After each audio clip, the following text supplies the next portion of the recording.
Bismillahirrahmanirrahim. Hadirin wa hadirat yang saya cintai, pada kesempatan ini saya akan membahas akan menyampaikan tentang ikhlas kunci bahagia dunia.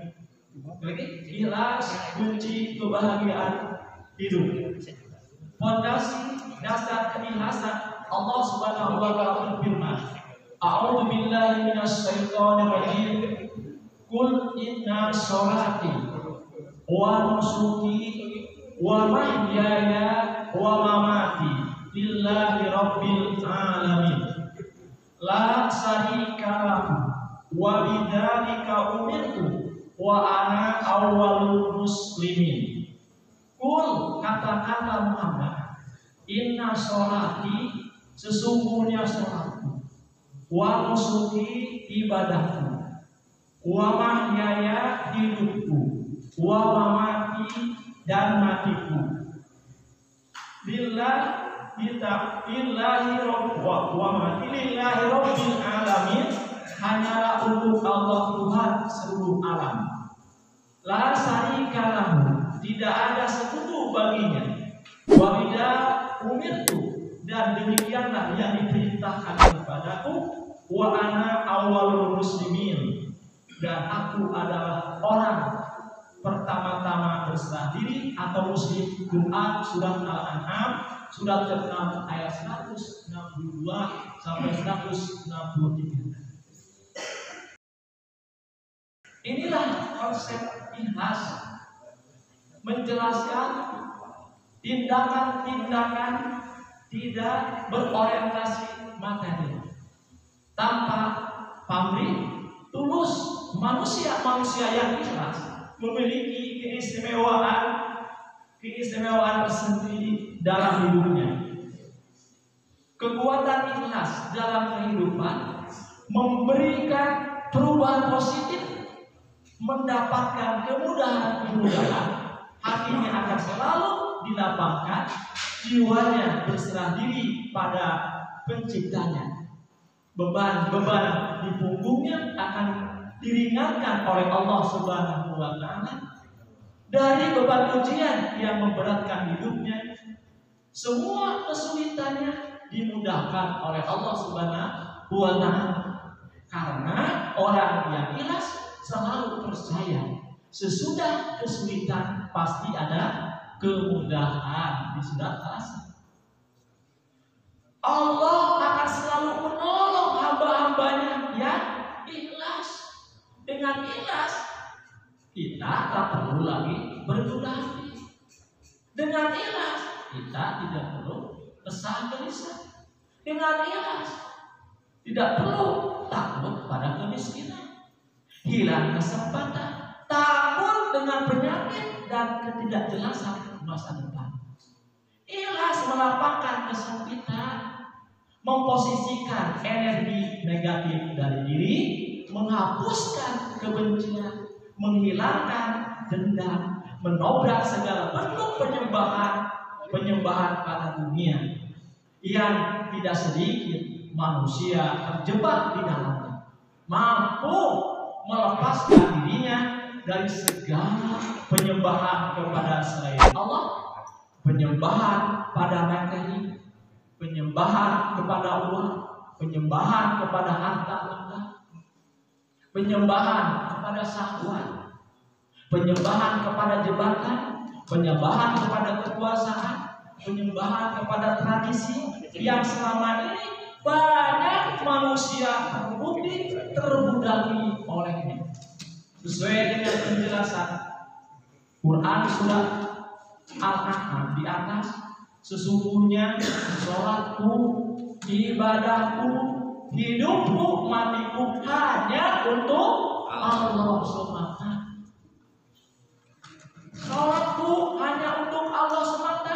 Allah Subhanahu wa taala berfirman, wasta'inu bis-sabri was-shalah wa inna lakabiratun illa 'alal khashiyin alladzina yadunnuna annahum mulaqu rabbihim rabbihim wa annahum ilaihi raji'un.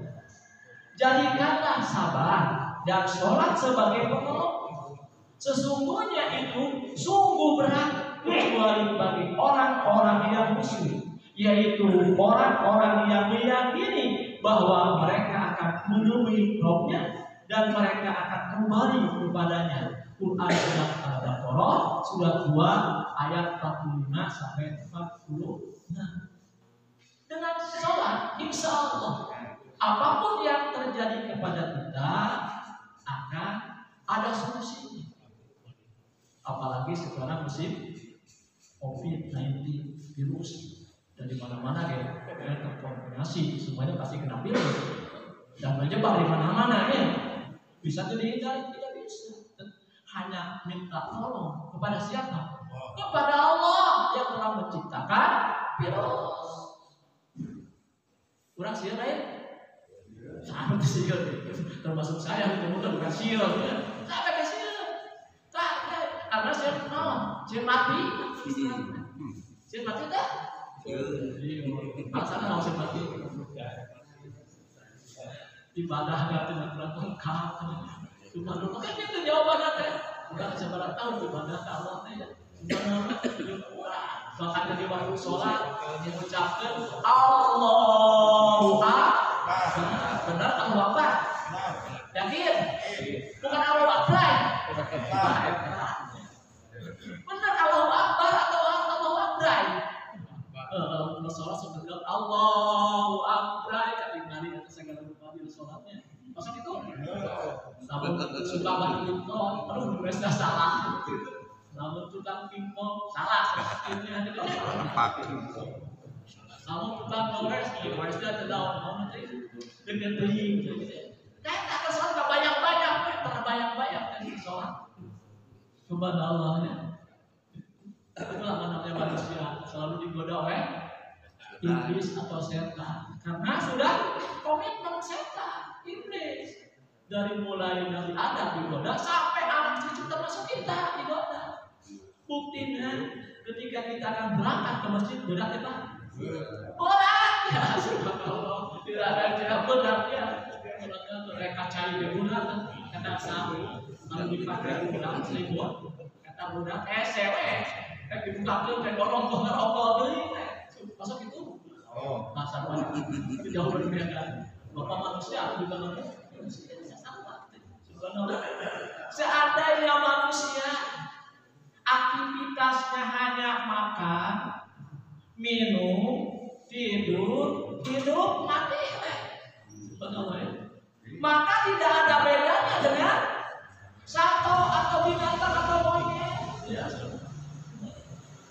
Dan monyet ya, masuk ngalaksanakan uang, leleun, ararawel, ngarenyohan, buburampilan, mau? Kata no?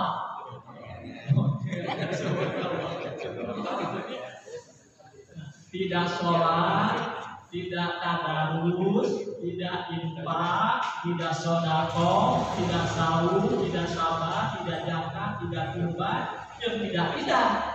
Manusia pekerjaannya hanya bangun tidur, makan, minum, ngobrol, goes, selfie, tidur, bangun, mati.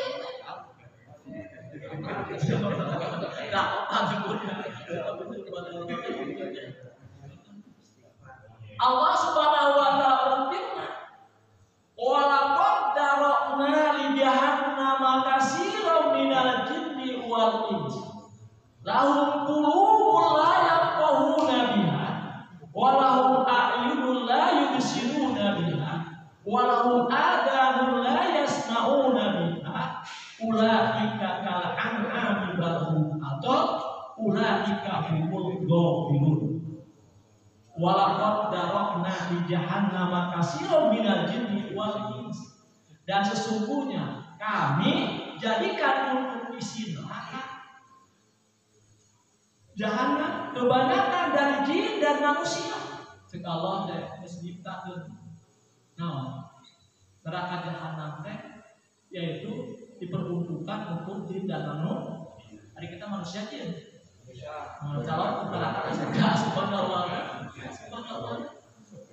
Kita ingat menjadi manusia. Kalau menciptakan diri, kalau menciptakan surga dan neraka, diperuntukkan neraka itu jin dan manusia. Yang bagaimana? Lahum qulubul layak pengguna biha, mereka mempunyai hati tetapi tidak dipergunakan untuk memahami ayat-ayat Allah. Kurang tadi berena qalbu Allah tapi tidak memahami tentang ayat-ayat Allah, baik yang tersurat maupun yang tersirat. Da urang mana cekatnya kita gitu. Benar mau dipikirkan, dipahami oleh kolbu kita bahwa kita tujuan hidup mau kemana, mau menghadap Allah sudah persiapkan menuju yang alam abadi, tidak mungkin lagi ke alam dunia. Dan orang karena tidak terbukti tadi dilihat oleh kita dan terlihat oleh mata basir oleh Allah, mata-mata yang boleh oleh Allah ada surga dan neraka. Sudah tahu nyata baru sudah percaya. Para ayah senjata yang tidak percaya seperti Fir'aun yaitu ngaku Allah disuruh oleh Nabi Musa oleh Allah. Oleh Musa tengoklah Fir'aun balik bawa mujizat yaitu tongkat, dibawa oleh tongkat dengan Nabi Harun dan Nabi Musa, dibuktikan mujizat tongkatnya jadi ular berupa bincang-bincang besar. Kita tetap Fir'aun percaya bahwa itu mujizat, itu naon yang kata sihir belaka saha jepit Fir'aun kan masih bercontoh Allah di Al-Quran. Tapi kurang aku mah masih bercontoh bahwa virus ada. Terus diberi contoh manusia bakal kembali kepada Allah. Sedikit sekali orang yang berpindah. Ya, tahu kan dia dinamik di RW 13. Masyarakatnya ayat 700 yang kemana besaran. Ayat masjid, pengajian subuh bisa dihitung berkahnya. Apa-apa yang subhanallah itu tergantung dari keimanan kita. Nah, keimanan itu proses menuju proses baik kayak kesadaran sama haji. Ya, subhanallah. Kalian dipuji oleh Allah. Diberi penyakit apakah lebih sadar menambah keimanan atau lebih kemaksiatan? Diuji oleh Allah. Kalau pujiannya benar, benar lebih mendekatkan diri pada Allah itu lebih baik. Kalau masih jauh dari Allah itu lebih jelek. Nauzubillah min dzalik. Walahum a'yunun la yubsiruna biha, dan mereka mempunyai mata tetapi tidak dipergunakan untuk melihat tanda-tanda kekuasaan Allah. Urang teh dibere mata Allah. Lengkap tuh mata urang. Bisa ada ditinggal itu, bisa melihat cantik. Cantik pasti kalau ada wanita cantik pasti termasuk saya ada semua normal teh. Kalau tadi normal, kalau kalian tinggal di wanita, sama jelek padahal tulis, mungkin tidak normalnya, manusia. Tetapi ada cukup sekali orang yang ditinggali karena naon bentuk-bentuk yang indah kan. Masya Allah, luar biasa Allah telah menciptakan wanita cantik. Melihat gunung yang indah, Masya Allah, Allah telah menciptakan itu gunung yang cantik, yang bagus, yang indah. Tahu nama tujuannya pergi ke gunung selfie bukan masalah gitu subhanallah ya. Pergi ke gunung berita masalah bukan masalah, yang ciptaan Allah. Masya Allah, Allah kan menciptakan luar biasa. Ini makhluk Allah diciptakan oleh Allah. Bukan dengan kalau orang mah selfie gitu. Masa kita kan? Masa kalau saya jauh berbeda gitu. Nah, maka kita punya mata, pergunakanlah mata tersebut untuk melihat tanda-tanda kekuasaan Allah. Ini akan langsung tersebut. Alhamdulillah. Begitu indahnya Allah yang menciptakan makhluk ini. Walahum adanun la yasma'una biha, dan mereka mempunyai telinga tetapi tidak dipergunakannya untuk mendengar ayat-ayat Allah. Urang teh diberi telinga. Lu masa urang diberi telinga Pak? Menta teh kalau Juga ya Allah, belum lahir teh, kita telinga dua itu pemberian dari Allah. Gimana? Setelah itu telinga, apakah dia untuk mendengar ayat-ayat Allah, baik yang tersirat maupun yang tersirat? Ada pengajian mendengar, enak, tentukan ayat-ayat Al-Quran. Timbulkan ke dalam kolom kita ingin ngaji, ingin bisa seperti orang tersebut. Allah kan bedanya.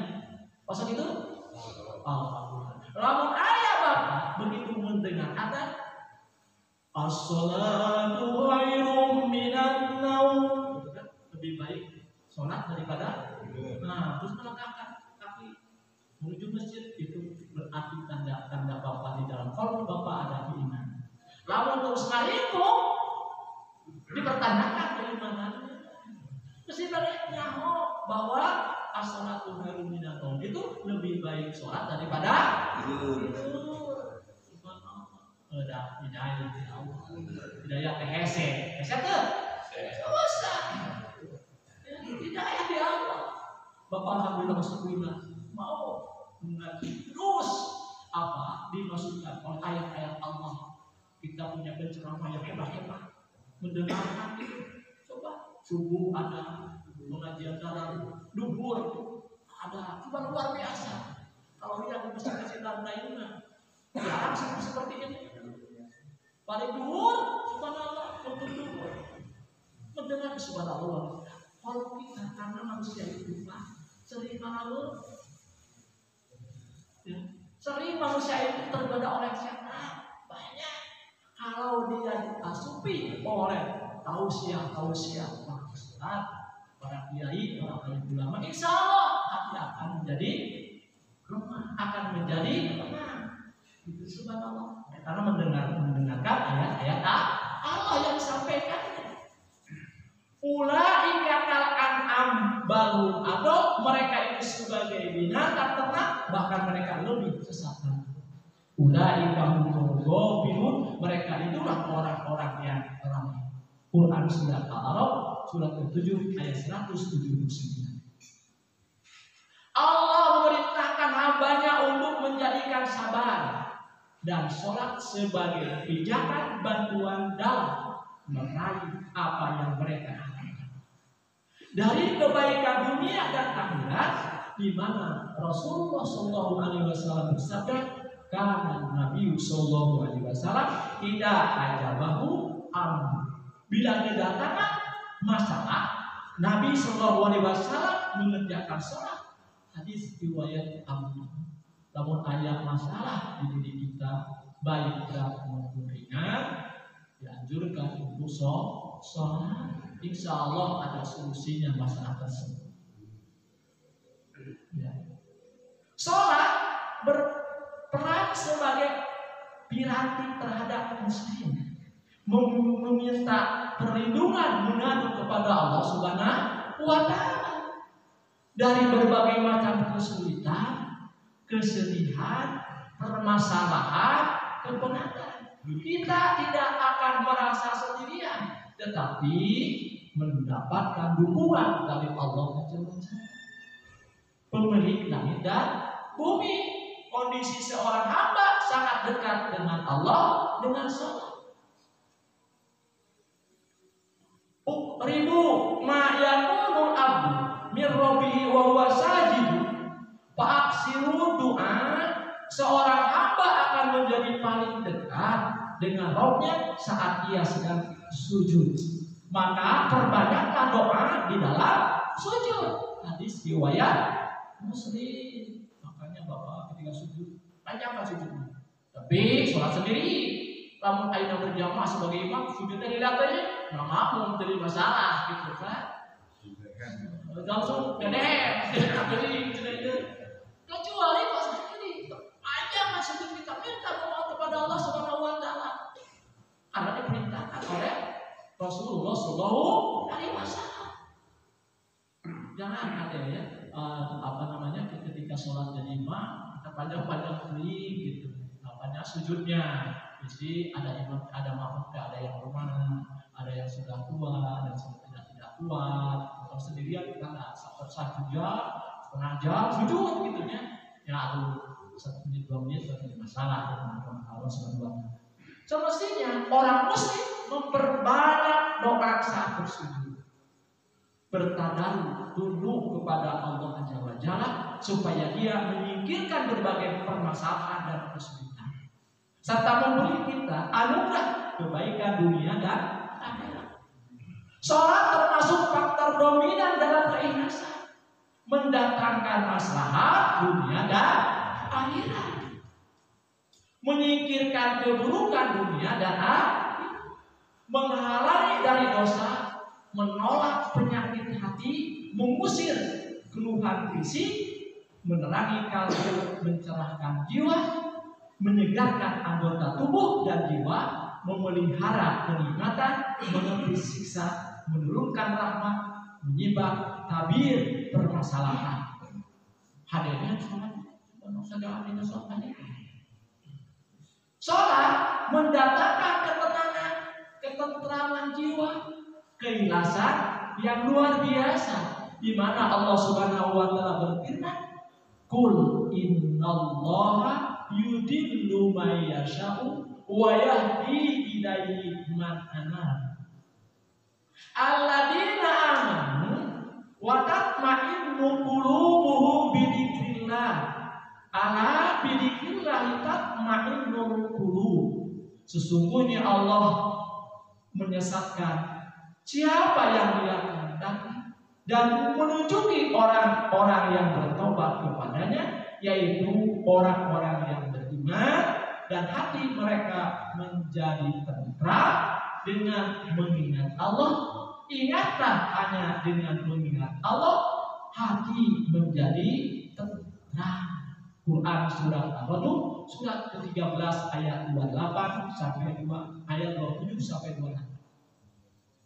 Wahai orang yang mencari ketenangan, kita suka mencari ketenangan? Kemana? Wah, piknik ke luar negeri. Sebenarnya ada cari ketenangan tapi. Pak piknik ke yang indah-indah gitu kan. Subhanallah. Mencari ketenangan, Pak. Supaya tenang batin. Jadi masuk rumah itu, mari pada piknik kan. Bagaimana? Subhanallah gitu kan. Subhanallah gitu. Jadi, wahai orang yang mencari ketenangan, wahai orang mencari ketentraman, wahai orang yang mencari kesejukan mata, tujulah sholat dengan penuh khusyuk. Pernahkah kita sholat khusyuk? Wah, saya lupa susahnya khusyuk. Tadi sudah diterangkan khusyuk Allah Akbar. Dan rasa hina di hadapan Allah Subhanahu wa taala sebagaimana yang pernah dilakukan oleh Rasulullah SAW. Kalau Rasulullah SAW tenang, khusyuk sholatnya. Seperti Sayyidina Ali ketika sholat, dia habis perang, terkena ombak panah di belakangnya. Kata Sayyidina Ali, cobalah nanti cabut panah atau tombak yang ada di badan saya ketika saya sholat. Kata Sayyidina Ali, kita dicabut oleh sahabat. Ngajarin itu. Dan ngajarin itu kan rasa. Namun orang bakal sholat dicabut paku di naon, di kaki kita. Langsung ngajarinnya. Sayyidina Ali badanku khusus panah di apa di badannya dicabut ketika sholat. Karena subhanallah tidak apa-apa. Karena mantannya, karena kalbunya terhadap Allah Subhanahu wa taala. Namun kita mau jangankan umpama ayah kamu meninggalkan kaki, kakinya mana kuatnya, masa gitu kan? Saya yang mana bapaknya, jauh berbeda bapak dengan saya yang baruannya. Namun ayah kamu meninggal udah tersolat, meninggal. Kalau setinggal itu subhanallah luar biasa. Dan rasa hina di hadapan Allah Subhanahu wa taala sebagaimana dilakukan oleh Rasulullah SAW agar engkau dapat menempuh keinginanmu, membangun keikhlasan. Kalau tidak, maka janganlah mencela kecuali kepada dirimu sendiri. Waktu terus berjalan, usia kita terus bertambah. Pertanyaannya adalah adalah, sudahkah kita mengisi waktunya sebaik-baiknya? Hari demi hari yang berlalu yang akan kita jalani ini, apakah sudah kita manfaatkan sebaik-baiknya? Sungguh merugi orang yang tidak mengisi harinya menjadi hamba Allah yang sejati. Manusia seperti ini laksana mayat hidup yang berjalan, mati sebelum waktunya, hidupnya tidak bermakna sama sekali. Ibadah, hidup dan mati merupakan hak Allah atas hambanya. Setiap waktu yang berlalu dalam hidupnya untuk menunaikan kewajiban ubudiyah, untuk yang dia persembahkan kepada Allah dan untuk mendekatkan diri kepadanya. Jika seorang hamba mengisi waktu dengan ibadah, maka dia akan maju menuju Allah Subhanahu wa taala. Allah Subhanahu wa taala berfirman di dalam Quran surat Al-Mudaththir, "Liman syaa'a minkum ayyataqaddama aw yata'akhkhar." Siapa di antaramu yang berkehendak akan maju atau mundur, kehidupan berlalu dengan cepat menuju surga atau neraka. Ada yang maju cepat, ada pula yang bergerak lambat, ada yang terus maju dan ada yang mundur. Tidak ada seorang pun yang berhenti di tengah jalan. Setiap insan melanjutkan perjalanannya. Ada yang menjual dirinya kepada Allah Subhanahu wa taala, di mana Allah Subhanahu wa taala berfirman, "Innallaha ashtara minal mu'minin anfusahum wa amwalahum bi anna lahumul jannah." Sesungguhnya Allah telah membeli diri dari orang-orang mukmin, dari harta mereka, dengan memberikan jannah untuk mereka. Quran surat At-Taubah surat ke-9 ayat 111. Ada yang tujuannya kepada kita yang senantiasa mengintai, mampukah kita mengisi 24 jam yang Allah berikan ini untuk ibadah kepada Allah Azza wa Jalla? Kita mampu mengisinya dengan ibadah. Segala sesuatu yang dicintai oleh Allah, diridhoi oleh Allah, berupa ucapan maupun perbuatan, lahir maupun batin, dengan ikhlas. Sesungguhnya Allah telah membuka pintu-pintu kebaikan, menjelaskan kepada kita amal-amal kebaikan yang bisa mendekatkan diri kepadanya.